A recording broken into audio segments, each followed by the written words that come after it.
Ini tablet terbaiknya Huawei untuk tahun 2024. Huawei MatePad Pro 12.2 Papermate Edition. Layarnya besar, tandem OLED, punya resolusi tinggi dan juga refresh rate 144 Hz. RAM-nya 12GB, storage-nya up to 512GB, terbesar di kelasnya. Bodinya tipis, cuma 5,5 mm.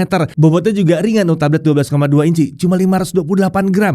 Selain layarnya besar, kapasitas baterai juga besar di 10.100 mAh. Paket penjualan juga lengkap banget. Sudah termasuk keyboard case inovatif, stylus, mouse Bluetooth, dan TWS Huawei FreeBuds 5. Masih kurang, ada bonus eksklusif app untuk menunjang produktivitas kita di tablet yang satu ini. Oke, langsung aja kita mulai review tablet premium yang satu ini.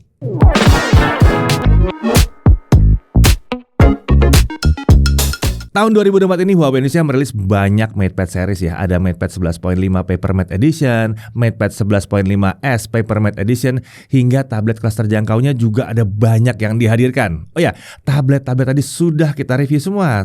Tahu kan yang mana? Kalau belum tahu, mungkin kelewatan, belum subscribe ya. Nah, mendekati akhir tahun 2024, mereka kembali lagi merilis sebuah tablet yang bisa dibilang adalah tablet flagshipnya. Ini adalah Huawei MatePad Pro 12.2 Papermate Edition ya. Oke, Huawei menyebutnya ini sebagai sebuah tablet flagship yang cocok untuk para konten kreator dan pekerja kantoran atau office elite yang butuh tablet yang unggul dalam segala aspek. Mari kita lihat isi paket penjualannya. Tentunya di sini ada unit MatePad Pro 12.2 ya, yang Papermate Edition ini. Lalu tentunya ada chargernya di sini. Ini ada charger 100 watt di dalam paket penjualannya. Kemudian ada kabel USB Type-C dan ada kain microfiber. Iya, kainnya aja nggak usah beli ya. Kemudian tentunya ada paket dokumen. Lalu dalam paket penjualan ini juga sudah termasuk aksesoris juga ya. Terdiri dari keyboard case khusus seperti ini yang bisa dicopot pasang dengan sistem magnet. Kencang magnetnya. Lalu ada stylus Huawei M Pencil 3rd Generation. Selain itu Huawei juga menyebutkan kalau ada bonus TWS Huawei FreeBuds 5 serta mouse Bluetooth dalam paket penjualannya ini. Tapi terbatas dari tanggal 1 sampai 30 November 2024. Nah, Huawei memperkenalkan tablet flagship ini dengan golden silk design alias sutra emas ya. Dan kalau diperhatikan tekstur bagian back cover MatePad Pro ini terlihat menyerupai kain sutra berwarna emas. Lalu untuk materialnya, Huawei menyebutkan kalau tablet ini menggunakan bahan aluminium magnesium alloy. Wah, ringan dong harusnya. Dimensinya 183 x 272 x 5,5 mm saja. Bobotnya juga cuma 528 gram. Menurut Huawei, dimensi dan bobotnya yang ringan ini menjadikannya salah satu tablet 12 inci paling tipis dan paling ringan yang tersedia saat ini di pasaran. Sementara kalau dalam keadaan full set atau dengan keyboard case dan stylus ya, dan stylusnya, bobot tablet ini totalnya hanya jadi 961 gram. Bahkan kombinasi bobot keseluruhannya itu tergolong sangat ringan karena nggak nyampe 1 kilogram. Nah, untuk orientasi penggunaan ini ditujukan untuk digunakan secara horizontal ya, seperti sebuah laptop seperti ini. Nah, kita lihat di sisi atas dulu. Ada lubang mikrofon dan ada tombol volume di sini. Di kiri ada 2 grill speaker dan ada tombol power yang sekaligus merangkap sebagai fingerprint scanner. Ya, tablet ini punya fingerprint scanner. Di sisi bawahnya kosong ya. Di kanan ada port USB Type-C dan ada 2 grill speaker lagi. Di sini terlihat di sisi kanan kiri ada 4 grill speaker. Tapi dari keterangan Huawei, tablet ini sebetulnya punya 8 driver speaker di dalamnya. Dan bagi kami sih suara yang dihasilkan oleh speaker ini terasa powerful banget. Suara vokal jelas, bass juga besar. Huawei gak main-main lah untuk speaker yang satu ini ya. Menurut kami ini adalah salah satu tablet dengan speaker paling mantap yang bisa dibeli di Indonesia saat ini. Bahkan bisa bersaing dengan laptop gaming berukuran besar. Untuk layarnya ini ukurannya 12,2 inci dan dia pakai tandem OLED Papermate display ya. Nah, karena sudah menggunakan Papermate display, jadi layarnya minim dari pantulan-pantulan yang mengganggu. Resolusinya 2800 x 1840 pixel, aspek rasio 3:2 ya. Kerapatan pixelnya ada di 275 ppi. Refresh rate-nya up to 144 Hz. Dan untuk brightness diklaim sampai 1000 nits untuk full screen dan 2000 nits untuk peak HDR. Nah, kalau dari pengujian kami, tingkat kesesaran layar ini ada di kisaran 597 nits untuk kondisi indoor. Dan untuk simulasi outdoor kita bisa dapat 1031 nits. Nah, untuk konten HDR kita bisa dapatkan di 2247 nits. Ya, jadi ini adalah salah satu tablet dengan peak brightness tertinggi yang bisa ditemui saat ini. Dan ya, klaim Huawei memang terbukti dari pengujian kami juga. Nah, untuk mode warna, di sini ada 2 mode warna, Natural Tone On dan Natural Tone Off. Berdasarkan berdasarkan pengujian kami, kedua mode warna ini color gamutnya itu mirip ya, mendekati 100% sRGB. Nah, tadi dibahas ya bahwa tablet ini menggunakan tandem OLED, berarti tablet ini menggunakan 2 panel OLED, bukan hanya satu seperti tablet biasa ya. Manfaatnya apa? Nah, jadi pada tandem OLED, kedua panel OLED itu bekerja sama untuk mencapai tingkat kecerdasan tinggi. Misalnya untuk dapetin brightness 1000 nits, setiap panel itu hanya perlu mencapai 500 nits saja. Dengan ini workload dan panas dari setiap panel itu jadi nggak tinggi. Karena panasnya lebih minim, panel tandem OLED ini cenderung lebih hemat baterai dan umurnya lebih panjang. Risiko burn-in pun dijanjikan jadi lebih kecil dengan metode ini ya. Layarnya juga mengantungi SGS Low Visual Fatigue 2.0 Premium Performance, TUV Rainline Reflection Free, dan Full Care Display 3.0. Jadi aman dan nyaman untuk mata ya. Lalu untuk bezel layar ini cukup tipis di keempat sisinya dengan screen to body ratio mencapai 92%. Lalu di bagian bezel atas terdapat kamera selfie 8 megapiksel dengan opsi perekaman video sampai dengan 4K 30 fps. Untuk kualitas hasil rekamannya kurang lebih seperti ini. Oke, video yang teman-teman lihat saat ini adalah hasil perekaman kamera selfie dari Huawei MatePad Pro 12.2 Peppermint Edition dengan kondisi pencahayaan yang proper di mana lampu studionya saya nyalakan. Untuk kualitas hasil perekamannya sendiri menurut saya ini terbilang oke ya. Detailnya dapat dan sedikit over sharpen. Lalu ini adalah hasil perekaman kamera selfie dengan kondisi lampu studio dimatikan dan hanya menggunakan lampu ruangan saja. Hasilnya kurang lebih seperti ini ya. Bisa teman-teman lihat. Detailnya sudah mulai menurun dan ada efek seperti cat minyak gitu di wajah saya. Overall, kamera selfie-nya ini terbilang mencukupi untuk kebutuhan meeting online maupun video call. Beralih ke bagian belakang, di sini ada kamera utama 13 megapiksel dengan opsi perekaman hingga 4K 30 fps juga, dan dia bisa 1080p 60 fps. Di sini ada juga kamera ultrawide 8 megapiksel yang support perekaman video up to 1080p 30 fps. Kemudian ada satu LED flash dan ada satu lubang mikrofon. Lalu untuk hasil perekaman kameranya kurang lebih seperti ini. Ini adalah hasil perekaman kamera utama dari Huawei MatePad Pro 12.2 Peppermint Edition. Jadi hasilnya seperti ini ya. Ini kondisi sama seperti tadi, kondisi cahaya yang proper di mana lampu studio dinyalakan. Lalu ini kualitas hasil perekamannya ketika lampu studio dimatikan dan hanya menggunakan lampu ruangan saja. Jadi hasilnya kurang lebih masih tergolong oke di sini. Overall hasil perekaman kamera utama ini terbilang mumpuni ya. Jadi kalau misalnya kalian ingin menggunakan ini untuk mengabadikan momen, ini sudah oke kok. Lalu jika dibutuhkan, di sini ada opsi 60 fps di resolusi 1080p. Dan kalau butuh view angle yang lebih lebar, di sini juga ada kamera ultrawide di 1080p 30 fps. Oke, sekarang kita lanjut bahas aksesorisnya yang merupakan bonus pembelian dari Huawei MatePad Pro 12.2 ini ya. Di sini ada keyboard case yang disebut sebagai Huawei Glide Keyboard. Buka tutup keyboardnya tergolong cepat ya, karena nggak perlu adjust kickstand terlebih dahulu. Ini udah mirip proses buka tutup keyboard di laptop biasa. Menariknya lagi, di keyboard ini terdapat touchpad dengan posisi center to body yang memanjang dari spacebar hingga tombol alt yang sebelah kanan. Ini membuat pengalaman penggunaan tablet ini terasa seperti sebuah laptop, tapi ukurannya compact dan ringan. Touchpad ini juga mendukung berbagai gesture, seperti contohnya ya, swipe dengan 2 jari ke atas dan ke bawah, ini untuk scrolling ya. Lalu swipe 3 jari ke kiri dan kanan, ini untuk pindah-pindah aplikasi. Kemudian swipe 3 jari ke atas untuk kembali ke home, swipe 3 jari ke pojok kiri atas touchpad untuk split screen, dan swipe 3 jari ke pojok kanan atas touchpad untuk floating windows. Jadi benar-benar seperti sebuah laptop jadinya nih. Nah, untuk menghubungkan keyboard ini ke tabletnya itu sangat mudah. Kita hanya perlu masang tabletnya seperti ini dan nanti muncul sebuah notifikasi untuk pairing keyboard menggunakan Neuralink. Selain itu, keyboard case ini juga punya fitur seperti adjustable hinge. Nah, di sini engsel keyboard ini mendukung berbagai sudut yang membuatnya bisa direbahkan, tegak 90 derajat atau bahkan agak maju seperti ini. Jadi mirip seperti engsel yang ada di laptop, cocok untuk berbagai posisi duduk nih ya. Lalu ada stain resistant. Bagian belakang keyboard ini tahan noda. Jadi kalau ketumpahan minuman, kena coretan pena, itu noda bisa dengan mudah dibersihkan. Cukup pakai lap microfiber yang sudah disediakan dalam paket penjualannya. Nah, beralih ke stylusnya.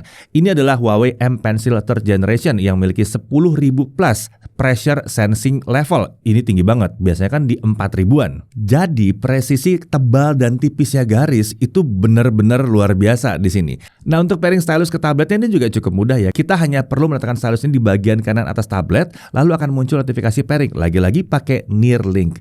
Supaya lebih aman, di sini Huawei menyediakan kompartemen khusus nih untuk menyimpan pen di bagian keyboard case-nya. Slot ini sudah magnetik juga, jadi kita bisa taruh stylusnya di sini aja ya, gampang ya. Meskipun ada stylus, nah menariknya kita tetap bisa buka tutup keyboardnya secara rata tanpa ada gap sama sekali, ya mantep. Slot slot ini juga bisa sekalian untuk ngecharge stylusnya. Kemudian untuk memaksimalkan penggunaan tablet ini layaknya sebuah laptop, Huawei juga menyediakan dedicated PC level WPS Office yang sejauh ini di Indonesia masih eksklusif untuk tablet Huawei. Aplikasi ini memungkinkan kita untuk membuka beberapa Windows Office, membuat tabel pivot dan mengedit rumus. Misalnya kita mau buka 2 Word, 2 Excel dan 2 PowerPoint di waktu bersamaan, itu bisa ya. Pindah-pindah dokumen tinggal via tab seperti browser kayak gini aja ya. Jadi nggak perlu repot-repot maximize, minimize gitu, nggak perlu ya. Bahkan jika dibutuhkan, kita juga bisa ngeprint dokumen dengan tablet ini. Jadi berbeda dengan aplikasi Office versi mobile pada umumnya ya, PC level WPS Office ini memiliki UI dan fitur yang serupa dengan Office versi laptop. Jadi kita bisa mengolah dokumen dengan lebih luas di sini. Nah, di sini juga ada GoPaint, aplikasi untuk menggambar dan melukis yang dikembangkan Huawei secara eksklusif untuk perangkat mereka. Huawei menyebutkan kalau aplikasi dilengkapi dengan lebih dari 150 preset brush dan lebih dari 80 brush settings. Menariknya di sini terdapat fluid brushes alias kuas air yang dapat kita atur volume air di kuasnya secara manual.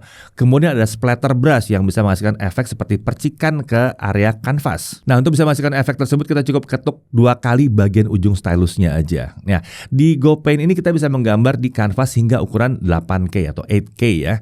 Lalu kanvasnya juga bisa ada pilihan teksturnya seperti golden silk, rice paper dan lain-lain. Seolah-olah kita gambar di kertas atau media tradisional lainnya. Fitur di sini juga cukup banyak ya, dan terdapat video tutorial penjelasan untuk setiap fiturnya di bagian help and guide. Jadi bagi yang baru belajar gambar, bisa belajar cara pakai GoPaint dari sini aja. Mudah kan? Oh ya, kalau bicara soal palm rejection juga disupport di sini, aman buat gambar-gambar. Nah, untuk spek internalnya SoC pakai Kirin T91. Ini adalah SoC yang diproduksi sendiri oleh Huawei. Nah, kalau kita tes pakai Antutu 10 sayangnya belum bisa di sini ya. Mungkin butuh pengembangan dari Antutunya sendiri. Sementara untuk Geekbench 6 kita dapatkan single core di 1300 dan multi core di 4326. Ini cukup tinggi ya. Kemudian untuk GFX Bench Car Chase Off Screen hasilnya dari 42 FPS. Dipakai main game berat itu juga masih sanggup ya. Misalnya kita coba main Genshin Impact di highest 60 dan game ini masih jalan dengan lancar. Untuk game MOBA seperti Mobile Legends ini ada di App Gallery ya. Untuk game ini opsi grafis itu terbuka sampai high dengan frame rate high. Dan saat kita mainkan game ini bisa berjalan mulus banget.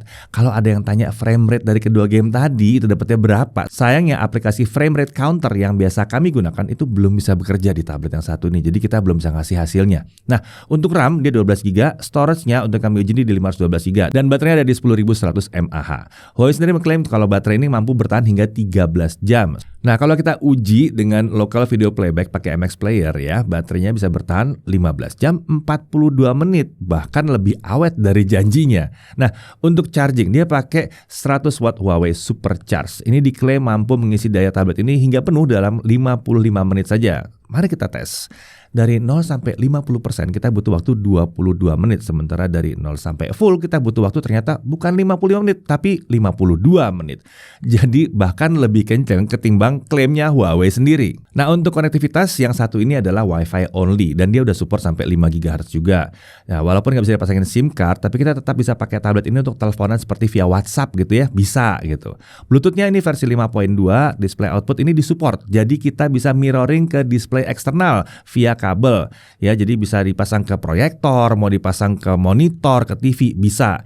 Dan di sini juga tersedia pengaturan untuk display out via wireless. Untuk OS dia pakai Harmony OS 4.2.0 ya. Nah, kalau harganya ada di kisaran 13.999.000. Nah, buat yang berminat, Huawei itu mengadakan promo dari tanggal 1 sampai 30 November 2024 dan di sini ada bonus berupa keyboard, stylus, mouse dan TWS Huawei FreeBuds 5. Oke, kita masuk ke hal yang perlu diperhatikan. Pertama, pastikan apakah kalian terikat dengan ekosistem Google atau tidak. Memang sebagian aplikasi Google bisa berjalan di sini, tapi tentunya belum sepenuhnya normal ya. Selain itu kita juga masih bisa akses aplikasi Google via browser dan menambahkan shortcutnya di home screen kalau dibutuhkan. Jadi sebetulnya kalau kita tidak terlalu terikat ekosistem Google atau nggak punya masalah dengan akses via browser dan punya aplikasi-aplikasi alternatif ya, harusnya ini bukan masalah. Kemudian untuk keyboard, ini sayangnya belum ada backlit-nya.